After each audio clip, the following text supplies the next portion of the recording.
"Get that old man out of my armory." That's what Sergeant First Class Dylan Mercer said when he saw 79-year-old Calvin Birch standing in the ammunition supply point at Camp Ridgewood, wearing a faded windbreaker and a visitor's badge clipped to his breast pocket. Calvin didn't argue, he didn't raise his voice, he just stood there by the steel cage door with his hands in front of him, fingers laced, the way a man stands when he's been waiting his whole life and doesn't mind waiting a little longer. But here's the thing, before that day was over, Sergeant Mercer would be standing in the same spot shaking so hard he couldn't hold his clipboard because Calvin Birch had just saved every person in that building from something nobody else could see, smell or imagine. If that kind of story means something to you, you just type respect in the comments right now and stay with me. Calvin Birch drove a 2004 Ford Ranger with 183,000 miles on it. The truck had a dent in the rear quarter panel from a deer strike 6 years back that he never bothered fixing, and the bench seat was covered in a wool blanket because the vinyl had cracked through to the foam. He lived alone in a rental house on Sycamore Lane in Carthage, a town of 11,000 people about 40 minutes south of Camp Ridgewood. His morning started the same way every day. Coffee from a percolator, not a machine, a percolator, the kind that makes the sound like an engine turning over in the cold, and 2 pieces of rye toast with butter. He ate standing at the kitchen counter because the table was covered with books, technical manuals mostly, Army field manuals from the 60s and 70s, their covers soft from handling, their spines cracked and taped. He had a particular way of moving through a room, deliberate, unhurried, with a slight hitch in his left knee that he never explained to anyone. His hands were the most noticeable thing about him, large and scarred across the knuckles and the meat of the palms, the kind of scarring that doesn't come from one accident but from years of handling things that bite back. He kept his nails trimmed short almost to the quick. When people asked about the scars, he just said he'd worked with his hands his whole life, which was true the way saying the ocean is wet is true. What Calvin Birch had actually done with those hands, the things he had built, defused, disassembled, and carried out of places most men would never walk into, was something nobody in Carthage knew, and something Calvin never volunteered.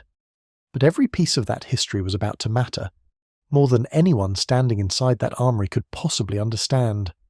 Camp Ridgewood was a National Guard installation that sat on 230 acres of flat Missouri farmland. The main campus was a cluster of tan brick buildings arranged around a central motor pool, with a parade field on the south side and a small arms range to the east. The ammunition supply point, the ASP, occupied a fenced compound on the northwest corner, separated from the rest of the post by a gravel access road and a double row of chain link topped with concertina wire. Inside the compound were 6 concrete storage igloos, as climate-controlled to the degree that 30-year-old HVAC units could manage, and 1 main processing building where inventory was logged, inspected, and staged for issue. The day Calvin showed up was the 2nd Tuesday in October. The air was cool enough for a jacket, but warm enough that most of the soldiers working the inspection wore only their duty uniforms. There were 28 people inside the ASP compound that morning, 22 soldiers from Bravo Company's support platoon, 4 civilian contractors running the computerized inventory system, and 2 Department of Defense inspectors from the Regional Quality Assurance Office. The inspection was routine, the kind that happened twice a year. Every lot number checked against the database, every crate opened, visually examined and resealed, or every storage igloo swept for moisture, temperature variance and pest intrusion. On paper, it was boring. The most dangerous thing in the building was supposed to be complacency. But what nobody in that compound knew, not the inspectors, not the contractors, not the 22 soldiers, was that buried in Igloo 4, stacked 3 crates deep behind a pallet of training smoke grenades, sat a batch of 40-year-old surplus rifle ammunition that had been quietly eating itself alive from the inside for the better part of a decade. Calvin's presence at Camp Ridgewood was the result of a phone call 3 weeks earlier. Colonel Margaret Hale, the brigade commander, had started a civilian advisory initiative designed to bring retired veterans with specialized experience into Guard facilities to assist with readiness evaluations. The program was informal, underfunded, and largely ignored by the junior leadership, who saw it as one more bureaucratic layer added by officers who didn't have to do the actual work. Calvin had been recommended by a friend at the VFW post, a retired supply sergeant who'd heard the Armory needed someone who knew old munitions. The The friend had called Colonel Hale's office, said he knew a man who'd spent 20 years in ordnance, Pacific Theatre support, and the colonel had signed the paperwork the same day. But by the time Calvin arrived at the gate that Tuesday morning, nobody had told Sergeant First Class Dylan Mercer that a civilian advisor was coming. Mercer was 31 years old, and a 7 with 9 years in the Guard, the ASP non-commissioned officer in charge. He was efficient, respected by his soldiers, and deeply protective of his operation. He ran the ASP the way he ran everything, tight, by the book, and without outside interference. When he saw Calvin walk through the processing building door with a visitor's badge and no escort, his first instinct was to shut it down. "Who are you, and who let you in here?" Mercer asked. He didn't look up from his clipboard. Calvin stopped walking. He stood just inside the doorway, letting his eyes adjust to the fluorescent light. "Calvin Birch," he said. "Civilian Advisory Program. Colonel Hale's office should have sent the paperwork." Mercer looked up then. He took in the windbreaker, the khaki pants, the white hair combed flat, the visitor's badge that looked like it had been printed on a home inkjet. He made a judgment in under 3 seconds. "Nobody told me about any advisory program," Mercer said, "and I don't have time to babysit a walk-in during a federal inspection. Wait outside." Calvin nodded once and turned toward the door. He didn't argue. He didn't invoke Colonel Hale's name. He just walked back outside and stood in the morning sun beside the gravel path, hands in his jacket pockets, watching the soldiers move crates on handcarts between the igloos and the processing building. A young specialist named Tran was wrestling a crate off a cart near Igloo 3 and nearly dropped it. Calvin watched the way the soldier gripped the handles. Too high, no leverage, and almost said something, then stopped himself. He wasn't here to correct people. He was here because someone had asked, and because he couldn't say no to anything that involved ammunition. It was the one thing in his life he had never been able to walk away from. Not when he was 23 and standing in a bunker in Okinawa with sweat running into his eyes, sorting live rounds from duds after a typhoon flooded the magazine. Not when he was 41 and crawling on his stomach through a storage tunnel in Guam because someone had reported a suspicious smell near a pallet of mortar propellant charges. Not when he was 56 and teaching a classroom full of lieutenants at the Redstone Arsenal how to identify the 14 distinct stages of nitrocellulose decomposition by colour, texture, and odour alone. And not now, at 79, standing outside a chain-link fence in Missouri with a bad knee and a visitor's badge. Because something about the way the air tasted when they opened the door to Igloo 4 had brushed against a part of his memory he couldn't ignore. He didn't know what it was yet. Just a whisper, a half-thought, the ghost of something familiar. But Calvin Birch had learned a long time ago that when his instincts whispered, people who didn't listen ended up dead. The worst part was that nobody had asked him to listen, and the people who needed him most were the ones who wanted him gone.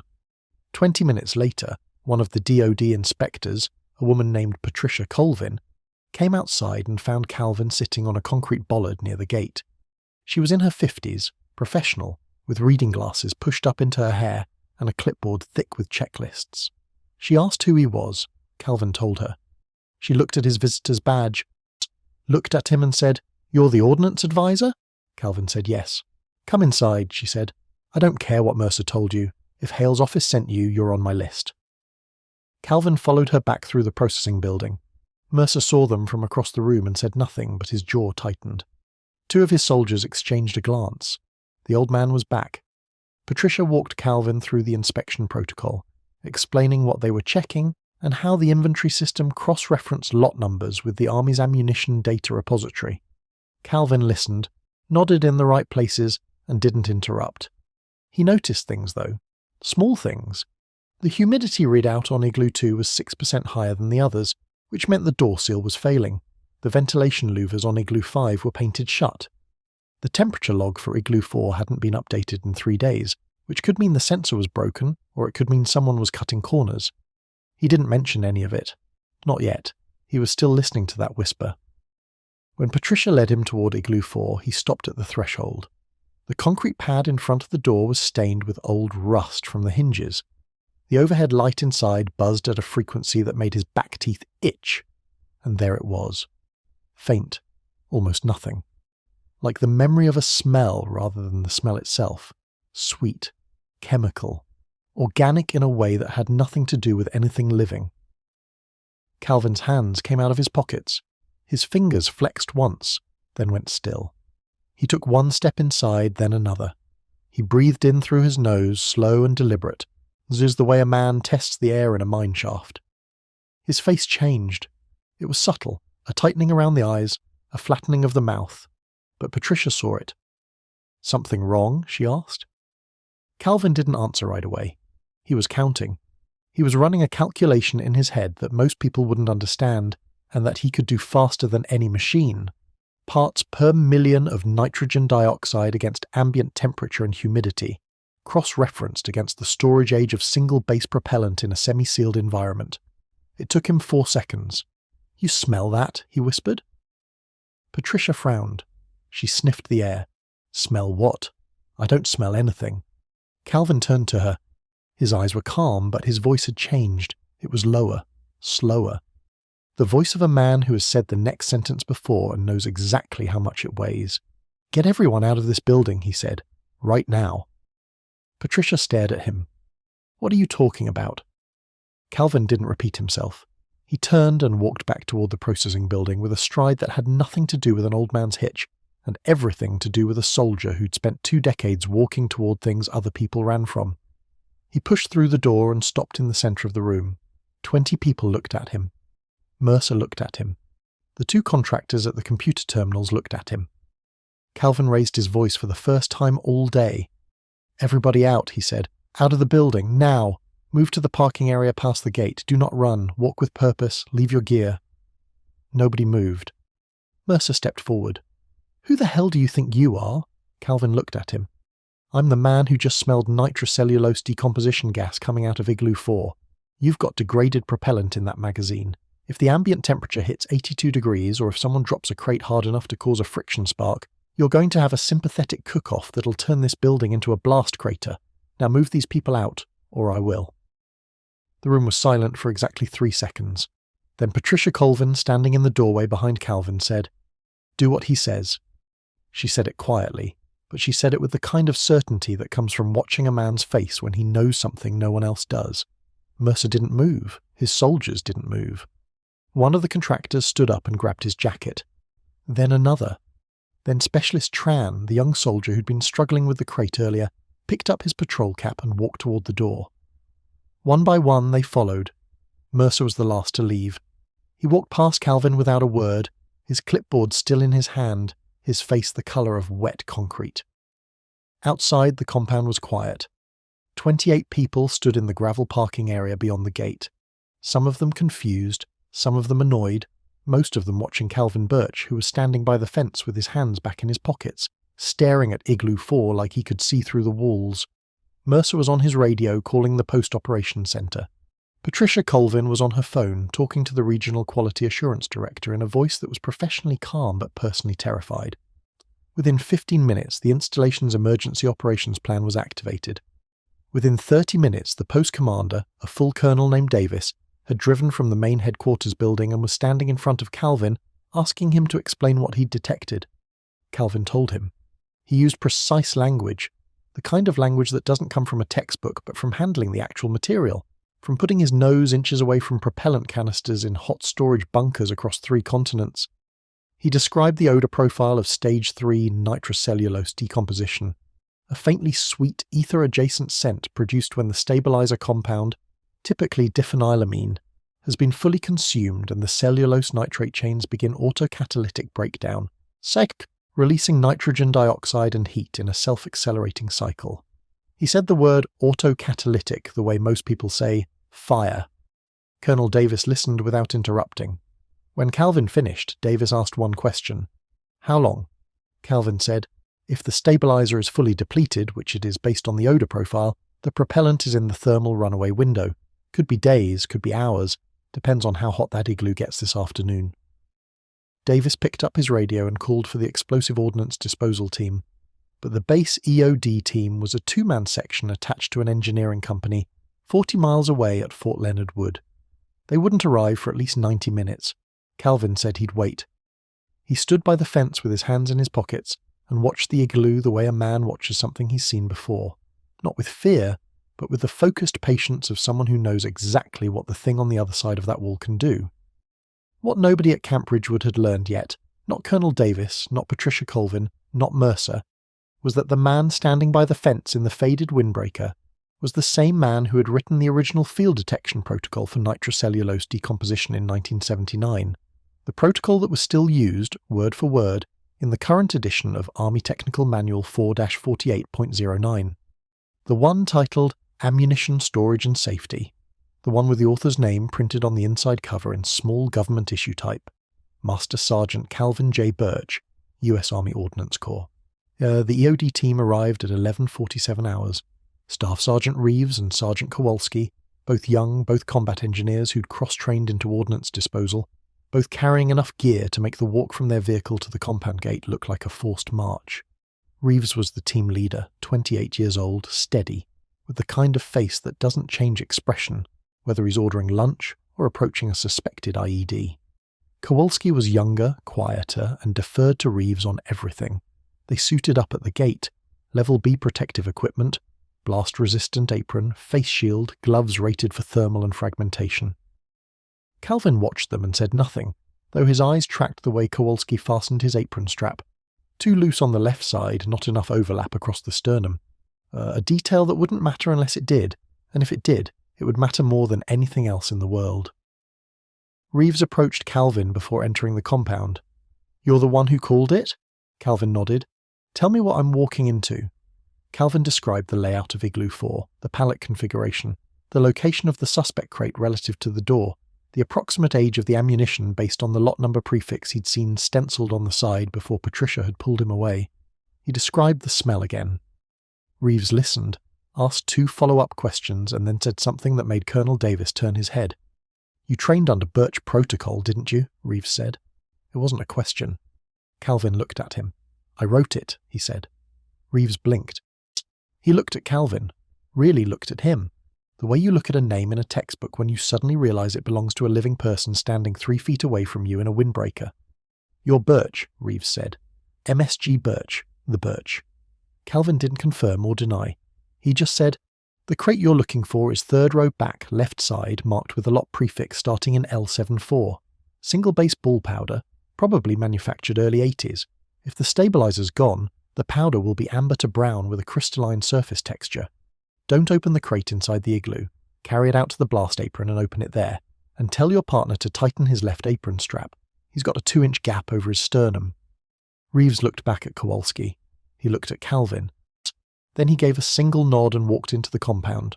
They found it exactly where Calvin said it would be. 3rd row, left side, lot prefix L-7 4-3318.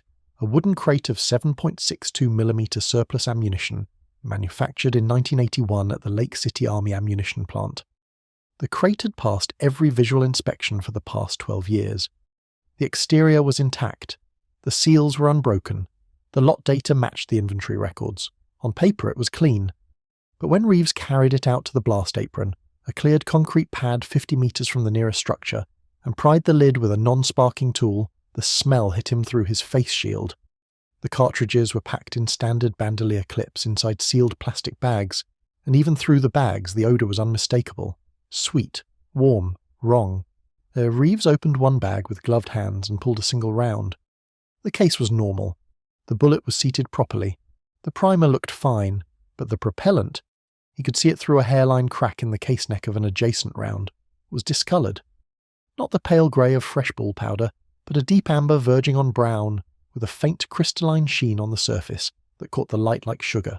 Stage 4 decomposition. One stage past what Calvin had estimated from smell alone, which meant the propellant was further gone than even he'd thought, which meant the crate was closer to thermal runaway than anyone had realised. Reeves sealed the crate, stepped back, and keyed his radio. "Confirmed," he said. "Full stabilizer depletion, advanced autocatalytic phase. Recommend immediate isolation and controlled disposal. This batch is hot." Behind the fence, 28 people stood in silence. Colonel Davis closed his eyes for a moment. Patricia Colvin put her hand over her mouth. Mercer, Sergeant First Class Dylan Mercer, the man who had told Calvin Birch to wait outside, stood perfectly still with his clipboard at his side, staring at the crate on the blast apron, doing the math that Calvin had done in 4 seconds an hour earlier. The math that said, if that crate had stayed in Igloo 4 for another week, maybe 2, maybe less, depending on the weather, the propellant would have reached auto-ignition temperature. The heat would have cooked the primers would have initiated the powder charges, and 40-year-old ammunition would have begun detonating inside a concrete igloo packed floor to ceiling with other munitions. The term is sympathetic detonation. It means one thing goes, and everything around it goes with it. The processing building was 40 metres from Igloo 4. 28 people had been inside that building when Calvin Birch walked through the door. Colonel Davis made 3 phone calls in the next hour. The first was to the Installation Safety Office to initiate a complete stand-down and inspection of all 6 igloos. The second was to the Regional Ammunition Management Office to Flag Lot L, 743318, across every guard facility in the state. The third was to Colonel Margaret Hale, the brigade commander who had signed Calvin's advisory paperwork 3 weeks earlier. Davis told her what had happened. He told her about the crate, the decomposition stage, the proximity to the processing building, and the number of personnel who had been in the blast radius. Then he told her about Calvin. He told her that the civilian advisor she'd approved on a handshake recommendation from a VFW contact was Master Sergeant Calvin J. Birch, retired, author of the Standard Army Protocol for Field Detection of Propellant Degradation, 20-year veteran of the Pacific Ordnance Command, the man who had personally supervised the disposal of over 4,000 tons of deteriorated munitions during his career. Davis's voice cracked once during the call, just once, when he said the number 30 people, including himself, who had been standing inside a building that was 40 metres from what amounted to an uncontrolled explosive device. Colonel Hale was quiet for a long time. Then she said, "Where is he now?" Davis looked out his window toward the compound. Calvin Birch was sitting on the same concrete bollard where Patricia Colvin had found him that morning. His hands were in his jacket pockets. His face was turned toward the sky. He looked like a man waiting for a bus. "He's sitting by the gate," Davis said. "Hasn't moved." Hale said, "I'm coming down there." She was in her car within 5 minutes. Camp Ridgewood was 90 minutes from her headquarters. She made it in 70. What the people at Camp Ridgewood didn't know yet was that Colonel Hale hadn't just signed Calvin's paperwork as a bureaucratic courtesy. She had signed it because she recognised the name. Because 23 years ago, when she was a second lieutenant fresh out of OCS, she had attended a demolition safety course at Redstone Arsenal. The instructor, a quiet, scarred master sergeant with steady hands and a voice that made you listen even when he was talking about nitrogen chemistry, had said something on the first day that she had never forgotten. He'd held up a single rifle cartridge and said, "This round will sit in a crate for 50 years and never hurt anyone.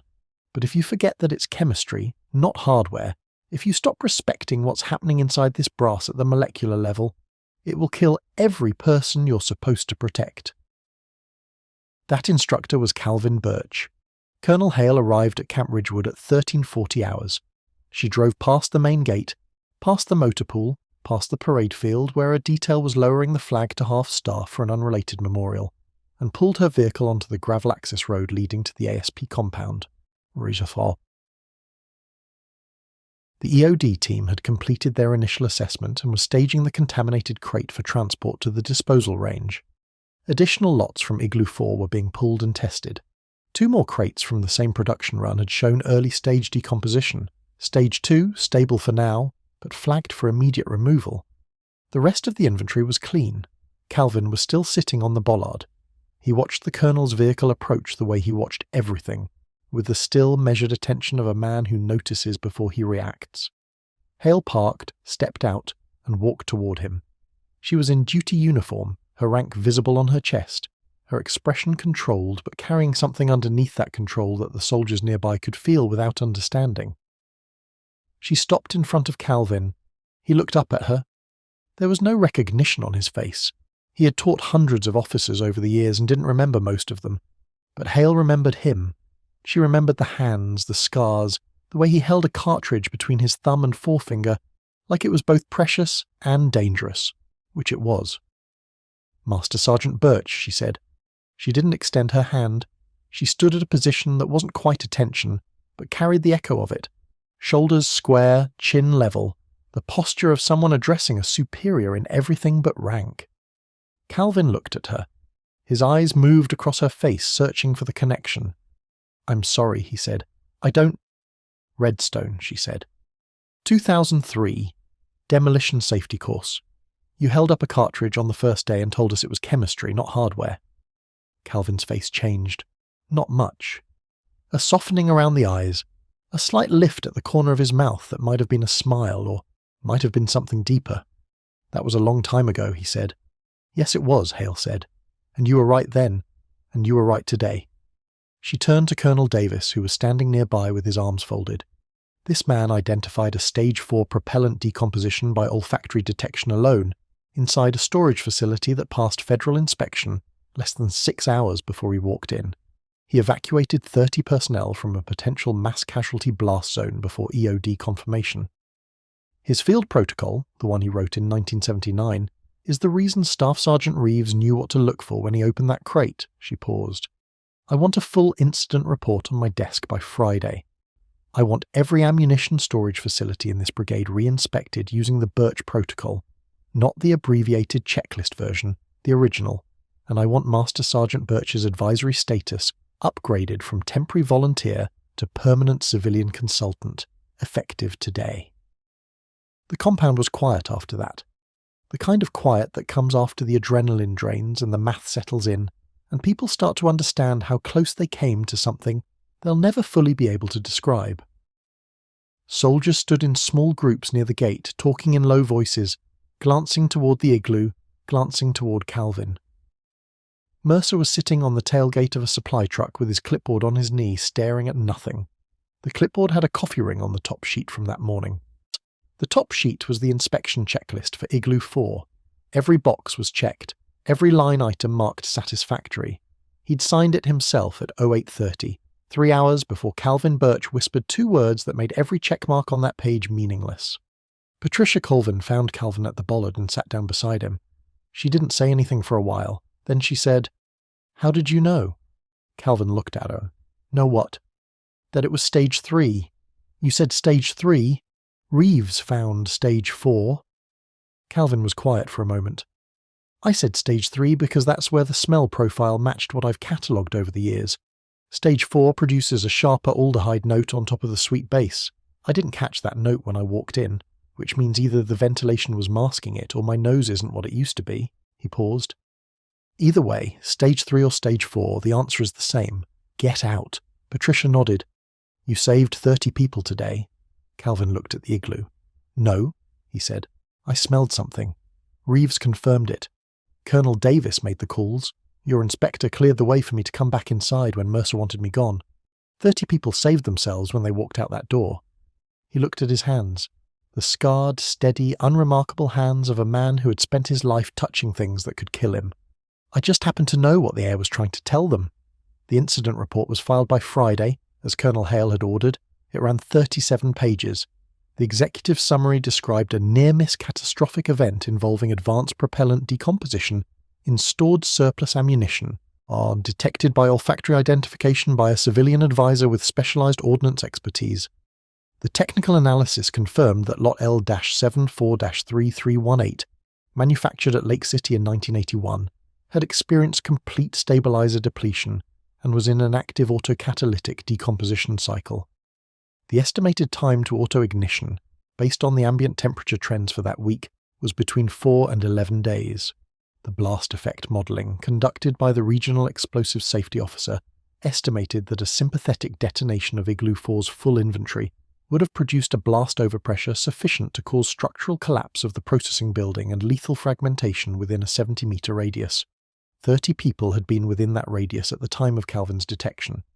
The report recommended immediate implementation of olfactory screening protocols at all ammunition storage facilities, a return to the hands-on detection methods that had been phased out in favour of computerised monitoring over the previous 15 years. It also recommended a formal commendation for Calvin Birch. Mercer's name appeared in the report, though not in the way he would have wanted. He wasn't disciplined. The inspection protocols he'd followed were the same ones every ASPNCO in the state followed, and they didn't include olfactory screening because the Army had decided somewhere along the way that machines could do what noses used to do. but the report noted that an authorized civilian advisor had been initially denied access to the inspection area, and it recommended that all ASP leadership be briefed on the civilian advisory program and its personnel. Mercer read that paragraph 3 times. Then he closed the report and sat in his office for a long time, thinking about a man in a windbreaker who'd tried to walk into his building and a version of himself who'd told that man to wait outside. 2 weeks after the incident, Calvin Birch returned to Camp Ridgewood.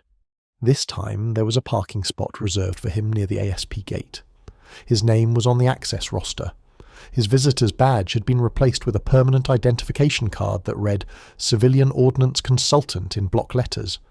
He walked through the processing building door at 0800, and Specialist Tran, the same young soldier who'd been struggling with the crate on Calvin's first visit, met him at the entrance and offered to carry his bag. Calvin thanked him, but carried it himself. It was a canvas tool bag, old and soft, with a brass zipper that he'd replaced twice. Inside were the tools of his trade, or his former trade, or his permanent trade, depending on how you defined a man whose expertise was inseparable from who he was. Calipers, a magnifying loupe, a set of graduated density floats for testing propellant porosity, and a small glass vial, sealed with a rubber stopper, containing a cotton swab infused with synthetic diphenylamine, the stabilizer compound whose absence he had detected by smell alone in Igloo 4. He used the vial for calibration. He would open it, inhale, and reset his baseline before entering a storage area, the way a sommelier cleanses the palate before tasting. It was a technique he had developed himself decades ago in a bunker on an island most Americans have never heard of, because the equipment they were supposed to have hadn't arrived, and the ammunition they were responsible for couldn't wait. Mercer was waiting for him inside the processing building. The sergeant stood near his desk, not behind it. His clipboard was on the desk, not in his hand. These were small differences. Calvin noticed them because noticing small differences was the only reason he was still alive. "Mr. Birch," Mercer said. He extended his hand. Calvin took it. Mercer's grip was firm but not competitive. His palm was dry. His eyes were steady. And underneath the steadiness was something that looked like the beginning of understanding. Not full understanding, not yet, but the willingness to get there, which is the harder part. "I owe you an apology," Mercer said. "I made a judgment call that morning that was wrong. I looked at you and decided you didn't belong here. I was wrong about who you are, and I was wrong about what you know, and if you hadn't come back inside with Inspector Colvin, I don't know what would have happened." Calvin looked at him. He didn't say, "It's fine," or "Don't worry about it," or any of the things people say to make an uncomfortable moment pass faster. Instead he said, "You ran a good operation, Sergeant. Your soldiers are disciplined. Your records are clean. The protocol you followed was the protocol you were given. The failure wasn't yours. It was the system that told you a computer could replace a man's nose. Don't apologize for following your training. Just update your training." Mercer nodded. He didn't trust his voice to say more, so he just nodded, and Calvin nodded back, and the two men stood in the processing building of an ammunition supply point in Missouri, and understood each other in the way that people understand each other when they've both been close to the same edge and lived to talk about it. The inspection that day took 6 hours. Calvin walked every igloo with Mercer at his side. He showed the sergeant what to smell for: the sweet bass note of early decomposition, the sharper aldehyde of advanced breakdown, the acrid bite of nitrogen dioxide that meant you were already too late.